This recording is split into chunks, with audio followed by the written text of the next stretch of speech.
आज हम एक बहुत ही दिलचस्प विषय पर बात करने वाले हैं, मानसिकता यानी माइंडसेट। हाँ, और इसके लिए हमने कैरल ड्वेक की जानी मानी किताब माइंडसेट को आधार बनाया है। बिल्कुल, सारी जानकारी इसी किताब से ली गई है और हमारा मकसद है ये समझना कि हमारी अपनी काबिलियत के बारे में जो हमारी एक सोच होती है ना, हाँ, कि वो फिक्स्ड है या उसे बढ़ाया जा सकता है, ये छोटी सी सोच कैसे हमारी पूरी जिंदगी को एक दिशा दे सकती है। और ये बहुत गहरा असर डालती है असल में। सच में, जिसे हम अपनी पर्सनैलिटी समझते हैं उसका भी काफी कुछ इसी सोच से जुड़ा होता है।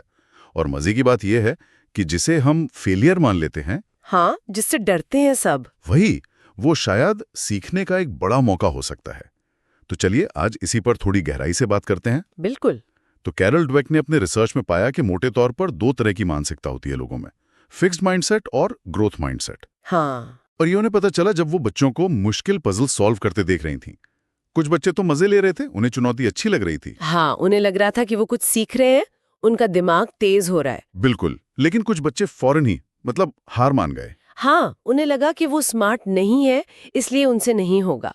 यही है फिक्स्ड माइंडसेट। अच्छा, मतलब ये मानना कि हमारी बुद्धि, हमारी प्रतिभा, हमारे गुण, ये सब बस पैदाइशी हैं, जैसे पत्थर की लकीर। कि बदल नहीं सकते। हाँ, कि बदल नहीं सकते। तो ऐसे लोग क्या करते हैं, वो बार बार खुद को साबित करने में लगे रहते हैं। हाँ, ये दिखाने में कि मैं काबिल हूँ। बिल्कुल, और इसलिए वो मुश्किल चीजों से बचते हैं, क्योंकि अगर फेल हो गए तो उनकी नजर में ये साबित हो जाएगा कि उनमें दम नहीं है। फेलियर उनके लिए एक परमानेंट लेबल बन जाता है। ओह, दूसरी तरफ है ग्रोथ माइंडसेट वाले। ये मानते हैं कि हाँ ठीक है, टैलेंट या दिमाग एक शुरुआत है, लेकिन असली काबिलियत तो मेहनत से, सीखने से और लगे रहने से बनती है, परसिस्टेंस जिसे कहते हैं। उनके लिए मुश्किलें एक चैलेंज होती हैं, सीखने का मौका। तो वो डरते नहीं है उनसे? डरते शायद हों, लेकिन वो उसे रोकते नहीं हैं। अगर फेल होते हैं तो सोचते हैं, अच्छा ये तरीका काम नहीं किया, चलो कुछ और ट्राई करें, या मुझे और मेहनत करनी पड़ेगी। मतलब वो कोशिश पर फोकस करते हैं। हाँ, कोशिश उनके लिए सबसे जरूरी है। और दिलचस्प बात यह है कि अल्फ्रेड बिनेट, जिन्होंने पहला आईक्यू टेस्ट बनाया था, वो भी यही मानते थे। अच्छा, हाँ, वो ये नहीं मानते थे कि एक टेस्ट स्कोर बच्चे की हमेशा की इंटेलिजेंस बता सकता है। वो तो मानते थे कि सही टीचिंग से, सही माहौल से बच्चे बदल सकते हैं, सीख सकते हैं। इसे किसी रोज के उदाहरण से समझते हैं। मान लीजिए किसी का दिन काफी खराब गया। कोई जरूरी क्लास थी, उसमें ग्रेड अच्छा नहीं आया, C+ मिला। फिर गाड़ी पर पार्किंग टिकट मिल गया और बेस्ट फ्रेंड ने भी फोन पर ठीक से बात नहीं की। बुरा दिन। हाँ, अब जिसका फिक्स्ड माइंडसेट है वो शायद क्या सोचेगा? वो शायद सोचेगी, बस मैं तो हूं ही फेलियर, या मुझसे कुछ ठीक होता ही नहीं, मैं स्टूपिड हूं। हाँ, और शायद दुखी होके बस पड़ा रहे। बिल्कुल, शायद चॉकलेट खाए या कुछ और।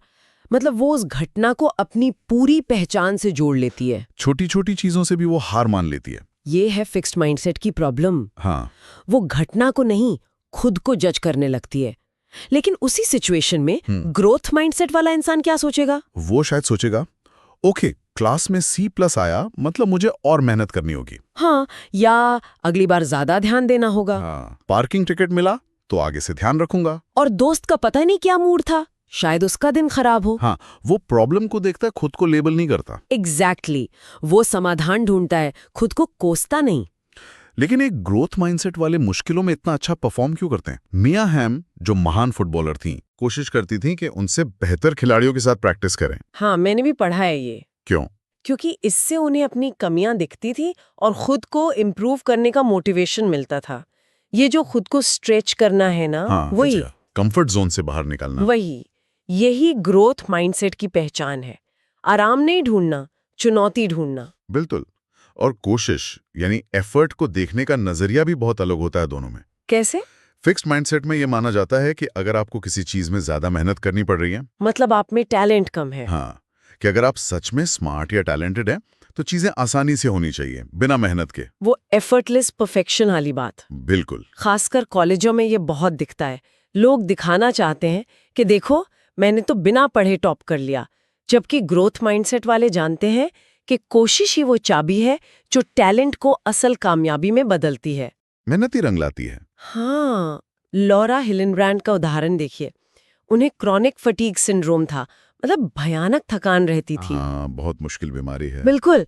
लेकिन इसके बावजूद उन्होंने सालों तक मेहनत की, रिसर्च की और सी बिस्किट जैसी शानदार बेस्ट सेलर किताब लिखी। और क्या था?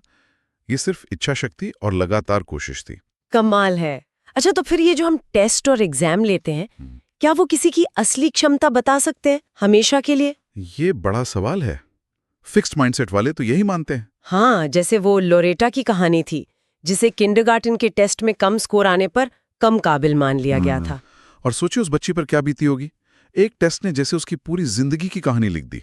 ग्रोथ माइंडसेट क्या कहता है इस बारे में? ग्रोथ माइंडसेट मानता है कि पोटेंशियल या क्षमता कोई ऐसी चीज नहीं है जिसे आप अभी इसी वक्त नाप लें। अच्छा, हाँ, क्षमता तो समय के साथ विकसित होती है। उसे सही माहौल, सही ट्रेनिंग और मेहनत चाहिए होती है। कौन जानता है कि कोई इंसान भविष्य में क्या बन सकता है? जैसे पॉल सेजान, महान पेंटर, उनकी शुरुआत की पेंटिंग्स उतनी अच्छी नहीं थी, कहते हैं। बिल्कुल। अगर उन्हें शुरुआत में ही जज कर लिया जाता तो शायद वो कभी इतने महान ना बनते।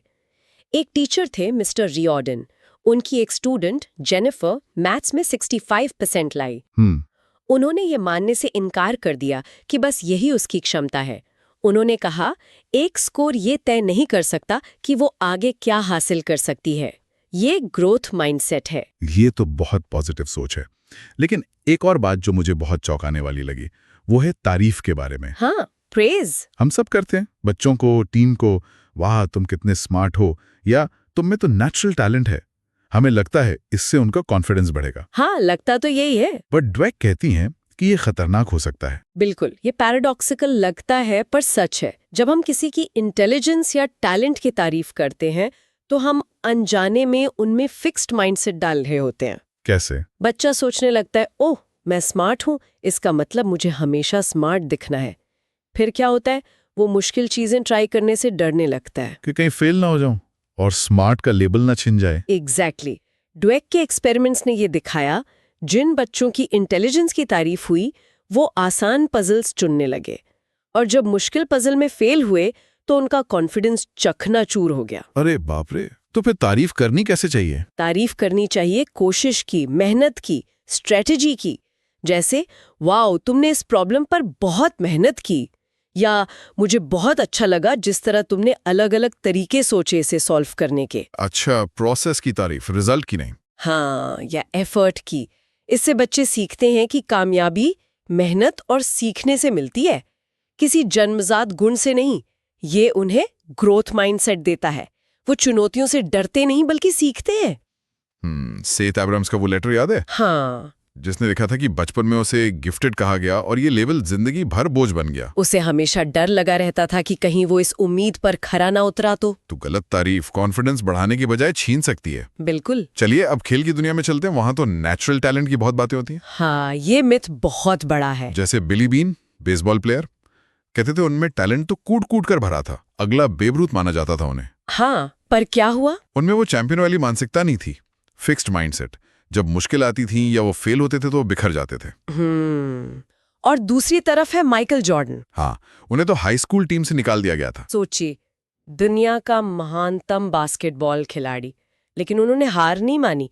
उन्होंने माना कि हाँ, मुझ में कमियां हैं, मेरा डिफेंस अच्छा नहीं है, मेरी शूटिंग ठीक नहीं है। और फिर उन्होंने उन कमियों पर इतनी मेहनत की, इतनी प्रैक्टिस की कि वो बेस्ट बन गए। ये ग्रोथ माइंडसेट है। तो सिर्फ टैलेंट काफी नहीं है? बिल्कुल नहीं। यहाँ तक कि बेब रूथ, जिन्हें नेचुरल हिटर कहते हैं, वो भी शुरू में इतने अच्छे नहीं थे। उन्होंने घंटों प्रैक्टिस की थी अपने स्विंग पर। महान एथलीट बनते हैं कैरेक्टर से। कैरेक्टर मतलब ग्रोथ माइंडसेट, कड़ी मेहनत करने का जज्बा, हार से सीखने की कला, दबाव में शांत रहने की क्षमता, ये सब मिलकर बनता है कैरेक्टर। जैसा कोच जॉन वुडन कहते थे, टैलेंट आपको टॉप पर ले जा सकता है, पर वहां टिके रहने के लिए कैरेक्टर चाहिए। बहुत सही बात कही। करीम अब्दुल जब्बार को देखिए, जब उनके सिग्नेचर शॉट डंक पर बैन लगा तो उन्होंने दूसरे शॉट्स डेवलप करने पर दोगुनी मेहनत की। टाइगर वुड्स हमेशा अपने गेम को बेहतर बनाने में लगे रहते हैं। ये सब ग्रोथ माइंडसेट के उदाहरण हैं। और यही पैटर्न बिजनेस में भी दिखता है ना? जिम कॉलिंस की वो गुड टू ग्रेट वाली रिसर्च। हाँ बिल्कुल। उन्होंने पाया कि जो कंपनियां एवरेज से ग्रेट बनी उनके लीडर्स में ग्रोथ माइंडसेट था। जैसे सर्किट सिटी के एलन वर्टसिल, जीई के जैक वेल्च, आईबीएम के लू गर्सनर। ये लोग मानते थे कि वो सब कुछ नहीं जानते, वो सवाल पूछते थे, बहस को बढ़ावा देते थे, अपनी गलतियों से सीखते थे। वो खुद को और अपनी टीम को लगातार बेहतर बनाने में लगे रहते थे। हाँ, वो टैलेंट को पहचानते थे लेकिन उसे विकसित करने पर जोर देते थे। इसके बिल्कुल उलट थे फिक्स्ड माइंडसेट वाले लीडर्स, जैसे ली आयोकोका क्राइसलर के, या एनरॉन वाले केन ले और जेफ स्किलिंग। हाँ, ये लोग अक्सर अपनी ही महानता साबित करने में लगे रहते थे। उन्हें लगता था वो जीनियस है और बाकी सबको उनसे सीखना चाहिए। आलोचना सुनना पसंद नहीं करते थे शायद। बिल्कुल नहीं, गलतियां छुपाते थे और अक्सर कंपनी को बड़े जोखिम में डाल देते थे सिर्फ ये साबित करने के लिए कि वो सही थे।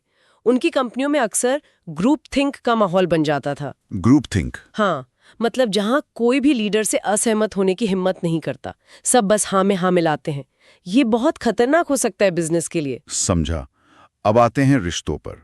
क्या यहाँ भी ये फिक्स्ड और ग्रोथ माइंडसेट काम करता है? अरे बहुत ज्यादा, शायद सबसे ज्यादा यही दिखता है। कैसे?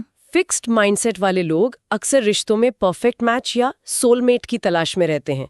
उन्हें लगता है कि अगर रिश्ता सही है, हाँ, कोई झगड़ा नहीं, कोई मेहनत नहीं, कोई एडजस्टमेंट नहीं, अगर पार्टनर में कोई कमी नजर आती है या कोई मतभेद होता है तो उन्हें फौरन लगने लगता है, ओह ये रिश्ता मेरे लिए है ही नहीं। वो पेनेलोप का उदाहरण था ना किताब में? हाँ, जो छोटी छोटी बातों पर रिश्ते तोड़ देती थी, जैसे पार्टनर केचप कैसे इस्तेमाल करता है। अरे बाप रे, इतनी सी बात पर? हाँ, क्योंकि उसके फिक्स्ड माइंडसेट के हिसाब से ये कमियां परमानेंट थी, जो कभी बदल नहीं सकती, और अगर कमियां हैं तो मतलब ये राइट पर्सन नहीं है। तो ग्रोथ माइंडसेट वाले रिश्तों को कैसे देखते हैं? वो समझते हैं कि कोई भी रिश्ता परफेक्ट नहीं होता, उतार चढ़ाव आएंगे, मतभेद होंगे, ये नॉर्मल है और उन पर काम करना पड़ता है। बिल्कुल। वो प्रॉब्लम्स को पार्टनर की पर्सनालिटी की परमानेंट खामी की तरह नहीं देखते। वो सोचते हैं कि शायद कम्युनिकेशन गैप है या कोई स्किल सीखने की जरूरत है। वो मानते हैं कि प्यार, समझ और कोशिश से रिश्ते बेहतर बनते हैं, विकसित होते हैं। एक रिलेशनशिप एक्सपर्ट का जिक्र था, डैनियल वाइल। हाँ, डैनियल वाइल। वो कहते हैं कि जब आप एक पार्टनर चुनते हैं तो आप असल में कुछ खास तरह की समस्याएं भी चुन रहे होते हैं। कोई भी रिश्ता समस्या मुक्त नहीं होता। अच्छा। हाँ, तो जरूरी ये नहीं कि समस्याएं ना हो, जरूरी ये है कि आप उन समस्याओं को समझें और मिलकर उन्हें हल करने को तैयार हों। फिक्स्ड माइंडसेट वाले अक्सर ब्लेम गेम खेलते हैं, तुम्हारी गलती, तुम्हारी कमी। जबकि ग्रोथ वाले वो समझने और सुधारने पर फोकस करते हैं, हम इस पर कैसे काम कर सकते हैं, ये उनका नजरिया होता है। ये सब सुनकर तो लग रहा है कि ग्रोथ माइंडसेट होना कितना जरूरी है हर फील्ड में। हाँ, बिल्कुल। लेकिन बड़ा सवाल ये है कि हम अपनी मानसिकता बदल सकते हैं? अगर कोई सालों से एक ही तरह से सोचता आया हो फिक्स्ड माइंडसेट के साथ, तो क्या वो बदल सकता है? हाँ, और यही इस पूरी रिसर्च की सबसे अच्छी, सबसे उम्मीद देने वाली बात है। सच में? हाँ, मानसिकता बदली जा सकती है, ये पत्थर की लकीर नहीं है। खुद कैरल ड्वेक मानती हैं कि उनमें भी फिक्स्ड माइंडसेट के कुछ अंश थे जिन्हें उन्होंने बदला। उन्होंने स्कूलों में एक्सपेरिमेंट्स भी किए हैं ना, ब्रेनोलॉजी वर्कशॉप्स। बिल्कुल। उन वर्कशॉप्स में बच्चों को सिखाया गया कि उनका दिमाग एक मसल की तरह है, कि जितना इस्तेमाल करोगे उतना मजबूत होगा। हाँ, और जब आप कुछ नया सीखते हैं तो आपके दिमाग में नए कनेक्शंस बनते हैं, दिमाग फिजिकली बदलता है। तो सिर्फ ये जानने से कि हमारा दिमाग बदल सकता है? हाँ, सिर्फ इसी जानकारी से बच्चों में बहुत फर्क पड़ा। उनके मैथ्स के ग्रेड सुधर गए, उनके पढ़ने में रुचि बढ़ गई। वो जिमी का किस्सा था, जो लड़का बिल्कुल पढ़ना नहीं चाहता था। हाँ, जिमी, उसे लगता था वो बेवकूफ है, उससे कुछ नहीं होगा, बिल्कुल मोटिवेशन नहीं था। लेकिन जैसे ही उसे ग्रोथ माइंडसेट के बारे में पता चला, क्या हुआ? उसमें जैसे एक नई जान आ गई। वो होमवर्क करने लगा, क्लास में सवाल पूछने लगा, टीचर से पूछने लगा कि वो और बेहतर कैसे कर सकता है। ये एक बड़ा बदलाव था। कमाल है। तो अगर हम अपनी मानसिकता बदलना चाहें तो कैसे करें? पहला कदम क्या होगा? पहला कदम है अवेयरनेस, अपने अंदर की उस फिक्स्ड माइंडसेट वाली आवाज को पहचानना। कौन सी आवाज? वो आवाज जो कहती है शायद तुम ये नहीं कर सकते, या अगर फेल हो गए तो क्या होगा, या इसमें बहुत मेहनत है, छोड़ो भी, या ये मेरी गलती नहीं है, उसकी है। अच्छा, उस नेगेटिव या डर वाली आवाज को पहचानना। हाँ, और जब आप उसे पहचान लें तो उसे एक चॉइस दे। आप उस आवाज को मान सकते हैं या फिर उसे ग्रोथ माइंडसेट का जवाब दे सकते हैं। ग्रोथ माइंडसेट का जवाब कैसा होगा? वो कहेगा, हाँ ये मुश्किल है पर मैं कोशिश कर सकता हूँ, सीख सकता हूँ, या फेलियर अंत नहीं है, ये सीखने का एक हिस्सा है, या मेहनत करने से मैं बेहतर बनूंगी, या चलो समझते हैं कि प्रॉब्लम कहाँ है। मतलब उस फिक्स्ड माइंडसेट वाली सोच को चैलेंज करना। बिल्कुल, चुनौती को मौके की तरह देखना, मेहनत को बुराई नहीं बल्कि जरूरत समझना, फीडबैक और आलोचना से सीखना, उसे दिल पर न लेना, नई नई स्ट्रैटेजीज ट्राई करते रहना। तो श्रोताओं के लिए कुछ एक्शन स्टेप्स क्या हो सकते हैं? हाँ, कुछ चीजें सोची जा सकती हैं, जैसे क्या कोई ऐसी पुरानी घटना या असफलता है जिसने किसी की पहचान को डिफाइन कर दिया हो? क्या उसे ग्रोथ माइंडसेट के नजरिए से दोबारा देखा जा सकता है कि उससे क्या सीखा? अच्छा, और क्या कोई कंस्ट्रक्टिव क्रिटिसिज्म या फीडबैक ढूंढता है या उससे बचता है? जब कोई चीज मुश्किल लगे या निराशा हो तो क्या कोशिश करने को एक पॉजिटिव चीज की तरह देखा जाता है? ये अच्छे सवाल हैं खुद से पूछने के लिए। और एक बात और याद रखना जरूरी है, हम सब में कहीं ना कहीं थोड़ी बहुत दोनों मानसिकताएं होती हैं। ये नहीं कि कोई 100% ग्रोथ या 100% फिक्स्ड है। बिल्कुल, हो सकता है कोई अपने काम में बहुत ग्रोथ माइंडसेट रखता हो पर रिश्तों में फिक्स्ड हो, या किसी एक स्किल में ग्रोथ हो दूसरे में फिक्स्ड। तो लक्ष्य क्या है? लक्ष्य ये नहीं है कि फिक्स्ड माइंडसेट को पूरी तरह खत्म कर दिया जाए, शायद वो कभी-कभी हमें प्रोटेक्ट भी करता हो, लेकिन लक्ष्य ये है कि हम अपने ग्रोथ माइंडसेट को पहचानें, उसे मजबूत करें और जब जरूरत हो, खासकर मुश्किल हालात में, तो उसका इस्तेमाल करना सीखें। तो इस पूरी चर्चा का सार यही है कि हमारी सोच, हमारी अपनी काबिलियत के बारे में जो हमारी मान्यता है, हाँ, वो मानसिकता, वो बहुत शक्तिशाली है।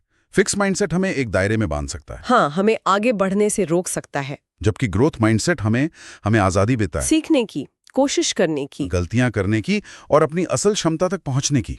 ये हमें याद दिलाता है कि हम बदल सकते हैं, हम बेहतर बन सकते हैं। और सबसे जरूरी बात, जैसा आपने कहा कि ये सीखा जा सकता है।